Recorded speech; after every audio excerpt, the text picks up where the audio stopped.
And now back to Chatt Talk Tonight. Yeah, I don't know how long the end is either. Yeah, Donnie. Okay. So for a little while you had a sister. Is that not so bad? Or is that not so good? Is it good? Is it good or bad to have a sister? Donnie, sometimes I think that my sister, Traceeee Von PopUp Camper, grew up to be that teacher that was here earlier.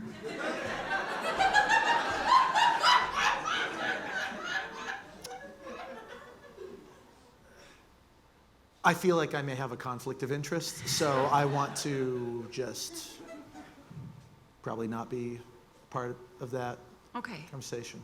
Yeah, Donnie. Yeah, no. It's, Actually, the funny thing about the scoop was actually 27 hours of footage were lost in that wormhole. oh, So you missed a bunch of unctuousness. Just I'm sure I did. think about it. Just also think about maybe going to Six Flags Over Georgia with me for homeschool alumni day. Come on, Donnie. Donnie, I'll do better. Donnie, I'll do better next month. It's not, no. Donnie, please. No,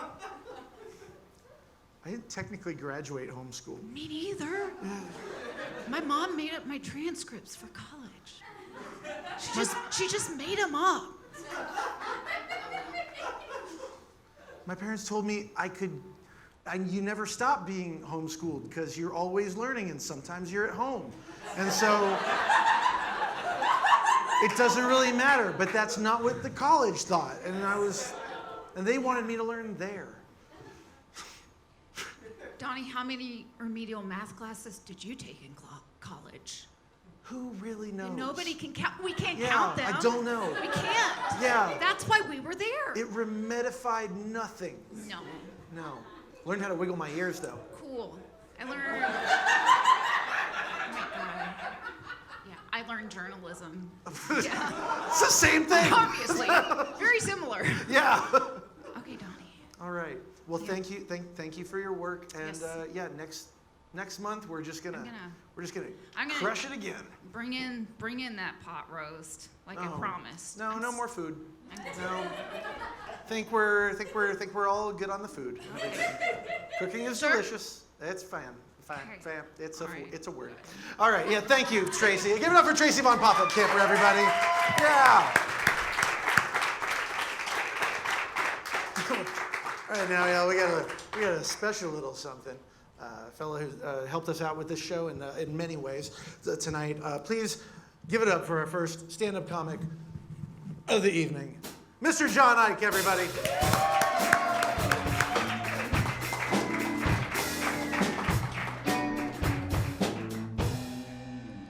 All right, how's everyone doing?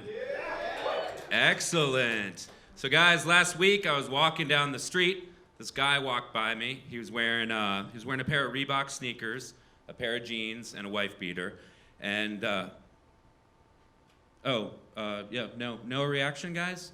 Guys, it's 2019, and I just referred to an article of clothing as a wife beater. Are you kidding me? And no one even batted an eye, right? You just kind of pictured it in your head, and you're like, oh yeah, I can picture that, right? With how sensitive we are about language, don't you think it's kind of messed up that we use that term for an article of clothing these days, right? And it doesn't even really make sense, right? Like, how did it even get that name, right? Because if you're like, it's a red tank top? Yeah, we call that a red tank top. Oh, it's a blue tank top? Yeah, we call that a blue tank top.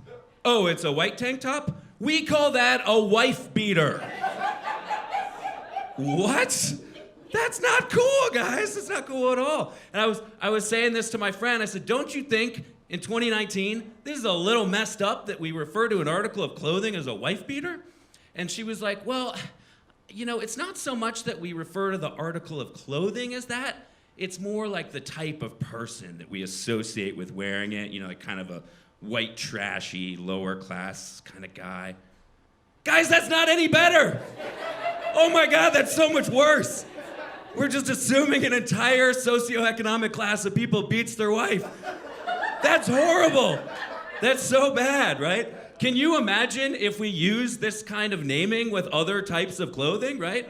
Like you're giving a description to a cop of a suspect, and they're like, "Oh, what kind of shoes was he wearing?" And you're like, "Oh, he was wearing a pair of kid touchers." No, guys, Crocs though, right? It would definitely be Crocs. It would probably be Crocs. So. Oh man, guys, I love Uber. I love Lyft. Anyone else? I love it, right? It's changed my life. It changed the way I live, changed the way I go out. But I was living in Washington, D.C. about 7 or 8 years ago when Uber first started. It was one of the first cities in the country to get Uber. No one knew what the hell was going on when Uber first started, right? Can you imagine your entire adult life, you've only seen someone leave a party one of two ways, right? They walk away, like to the subway or their car, or they get in a taxi. Then all of a sudden you're at a party and one day someone's like, "Hey guys, it's been fun," and gets in the back of a random Ford Taurus.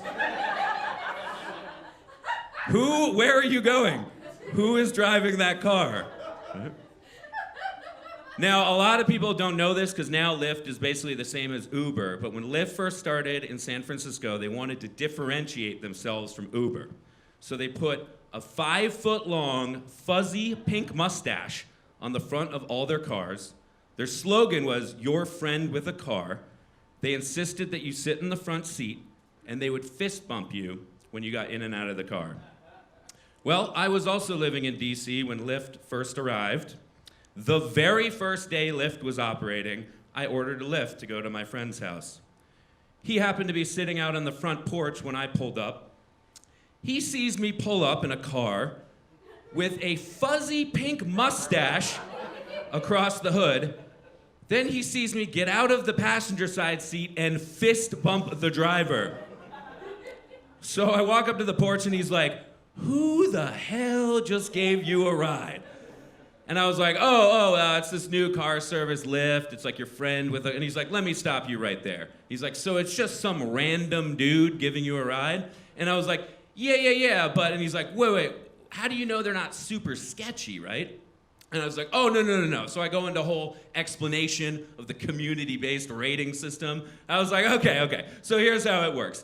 We rate all the drivers on a scale from 1 to 5. Then they keep the good drivers, and they weed out the worst ones. And he's like, "Community-based rating system? But what if they kidnap you?" And my response was, "Well, if they kidnap me, I just wouldn't give them a 5-star review." It seemed so obvious. I don't know why he wasn't getting it. It's like, guys, I do the dating. I do the online dating. Anyone else? No, I'm the only person in this room. Oh, yeah. Okay, I'm sure. Yeah, I'm sure that's accurate. Sample size of 1 here for this joke. So. Now, sometimes I see younger women on their profile, and they'll say, "I'm looking for a sugar daddy," right? And it's like, I don't know if that's my thing, right? I don't know if I could be a sugar daddy. I don't actually eat sugar. I don't really like sweets. Now, I love pizza. I could be a pizza daddy, right? Yeah, a pizza daddy. A Papa John, if you will. Yeah. Oh, that would be fun. Guys, they say the book is always better than the movie, right? You guys have heard that? The book is always better than the movie. Which is why years later, I still can't wait to read Hot Tub Time Machine 2. Just feel like the movie was so good, the book has to be amazing. Guys, I don't know if you know this, but our current judicial system gives a harsher penalty for murder than it does for attempted murder, which I think is yet another example of our liberal snowflake culture punishing success and rewarding incompetence. Guys, I'm Jon Eick. You've been a lot of fun. Thanks for coming out to Chatt Talk Tonight. Jon Eick, everybody, give it up for him.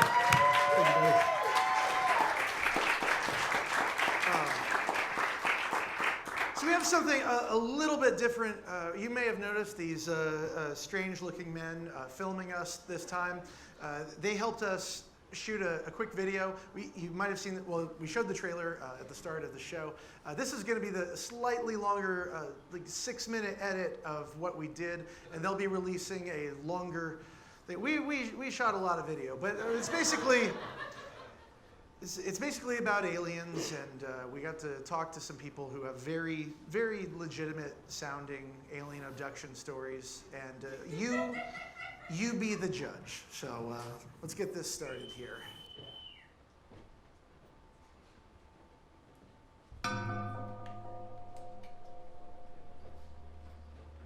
I remember it like it was yesterday. It was several years ago. Are all of these people going to be white? They're all white, aren't they? Wow, didn't see that coming. I remember a bright, bright light coming out from my living room, and there they were. They were beautiful. Their skin were bright, bold colors. They took me to their leader, a giant humanoid head. He gave them some instructions, and then, you guys, they accessed these creatures from our distant past. A saber-toothed tiger, a woolly mammoth, a couple dinosaurs. One of them was a pterodactyl, and they all got inside the animals, right? And were controlling them, body and mind. And then somehow they were able to make all of the animals conjoin together to make one giant animal. Yeah, it was really cool. It was a really great time. I remember it like it was yesterday, for sure. That was a thing that happened to me. What channel is this on? I just feel like I need to ask what channel this is on. This one time, I was at my favorite bar. So I was sitting there and I was drinking some rounds, and I don't know exactly what happened. I was hanging out, and then all of a sudden there was this group of aliens surrounding me, and we were all drinking margaritas and singing, and then I don't remember what happened. The next thing I knew, I woke up in an alleyway. I had been left by the aliens. Linked up with this one woman, Sugar Bean, and she seemed really cool, so we went out to eat Thai food. I guess there was something bad in the Thai food because I fell out. And when I came to, I was in this room and there was Sugar Bean. Except she looked a little different, like her face had melted. I was afraid I was about to get probed somewhere. But no, they just wanted tissue samples. Stool samples. They were really nice. They gave me a printout of everything. Turns out I'm almost hyperglycemic, so. The only bad thing about it, Sugar Bean disconnected from me on Tinder afterwards. I actually have proof that I was abducted. My name is Yeshua. And they actually tattooed my name on me. They ran out of ink on the H. Could have been anything.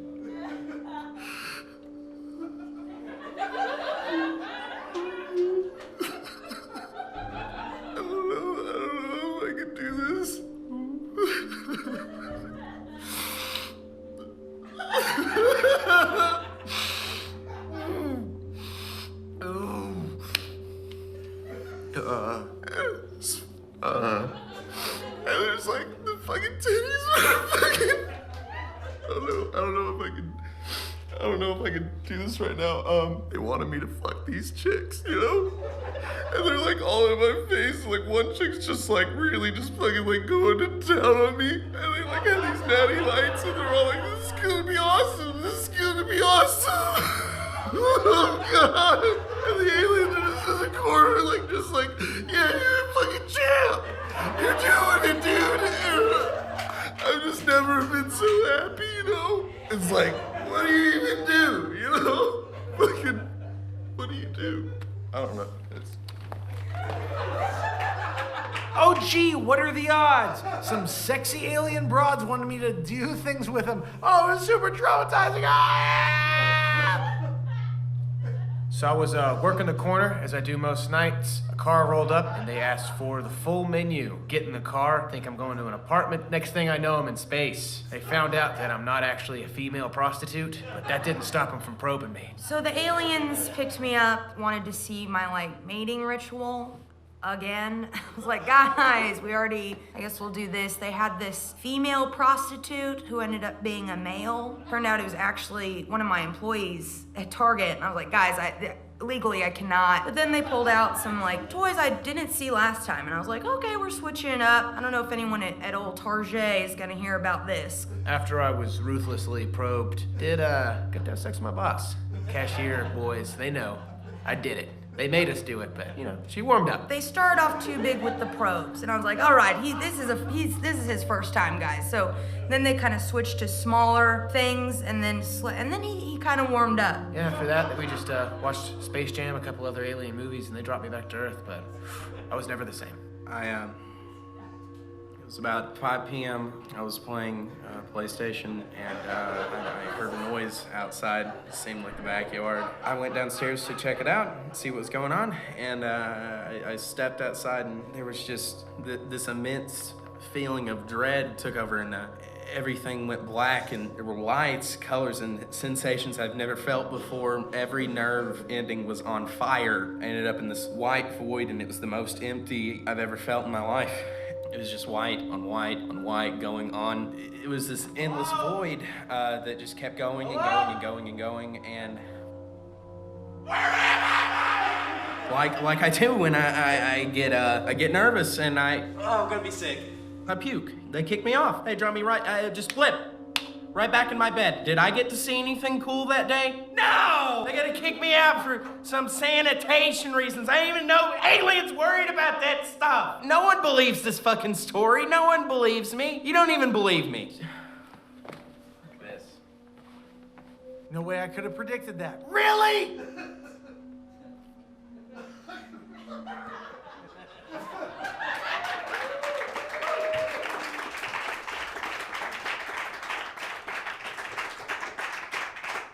Why am I so angry? Wow. You ever think you're a normal person, you see yourself on video and you're like, oh, that's why people don't like me when they first meet me. Just like a 80s high school movie villain there. Anyway. It's fine. Thank you everybody who was in that. Give them a hand. They were fantastic.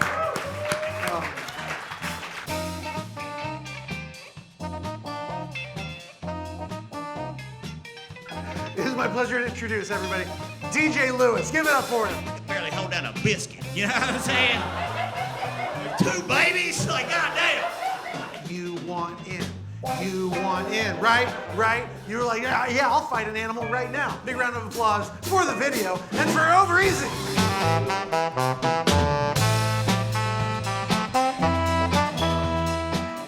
Don't forget to like, comment, and subscribe to Midnight Puff Media.